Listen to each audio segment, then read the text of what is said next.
మరి మీరు అన్నట్టుగానే యాదవ్లో చాలామంది యువ రక్తం ఉన్నది, వాళ్ళంతా కూడా నిత్యం పార్టీ కోసం కష్టపడుతున్నారు, మీలాంటి సీనియర్లు ఉన్నారు.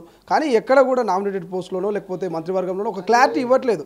సో ఆ క్లారిటీ విషయంలో మీరేమైనా సీనియర్గా మాట్లాడే అవకాశం ఉందా? సీనియర్గా అమ్మాయినా అడగని ఇస్తుందా? ఆకలి అయితే తంతే రొమ్ము మీద చిన్నపిల్లోడు ఏం చేస్తే ఇస్తుంది పాలు. అరే ఇంకా ఆకలి అయినట్టుంది, వాళ్ళకి అర్థమైతే లేదు. అదోళ్ళకి ఆకలేదని కొడుకులు పక్కన వాళ్ళు నేర్పిస్తున్నారు.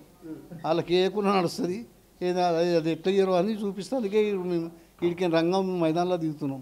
సెక్రటరియట్ది పెచ్చులు ఊడిపోతున్నాయి, పర్యలు వాస్తున్నాయి, కాళేశ్వరం అట్లా అయింది, ఇదేం ఇట్లా అయింది, దీని మీద మాట్లాడతారా? హరీష్ రావును కేటీఆర్ను అడిగితే చెప్తారు ఏమయ్యా ఎట్లా ఏ క్వాలిటీతో చేసిరు, వాళ్ళకు ఏ సిమెంట్ పెట్టినా అడగాలి మీరు, అప్పుడు తెలుస్తుంది.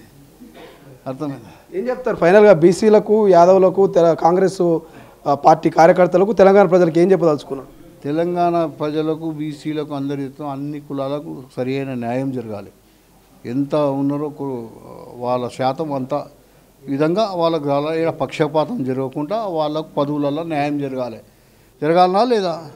ఒకటే కులం వేసుకొని పోతుంటే ఏడికైనా అవుతుందా? స్వాతంత్రం వచ్చిన నుంచి ఇప్పటి వరకు బీసీ యాదవ్ అన్నట్టు ఒక్కసారి పీసీసీ ప్రెసిడెంట్ కాలే అయ్యిందా? మునుడు కాపులు, కేశవరావు, పొన్నాల లక్ష్మయ్య, బొచ్చ సత్యనారాయణ, డి శ్రీనివాస్ 2 సార్లు, హనుమంతరావు, బీసీ లక్కంతా ఎక్కడ పోతుంది? ఎవరు తీసుకుంటారు? ఆడ వదలంగానే వీళ్ళు తినేస్తున్నారు. మా దాకా రాణిస్తున్నారా? ఇప్పుడు గౌడ 2 సార్లు అయ్యిండు, మల్లికార్జున్ గౌడ అయ్యిండు, మనము మహేష్ గౌడ అయ్యిండు. యాదవ్ అన్నట్టు అయిందా?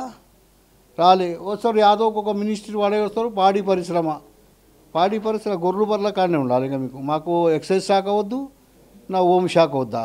ఖాళీ పాడి పరిశ్రమ కాడ ఉండాలి. What is this? అవునా కదా?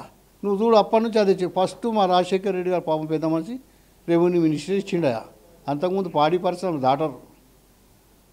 ఇప్పుడు యాదవ్లు కనుక మంత్రివర్గంలో తీసుకుంటే ఏ శాఖ కోరుకుంటున్నారు అంజనీ యాదవ్ గారు?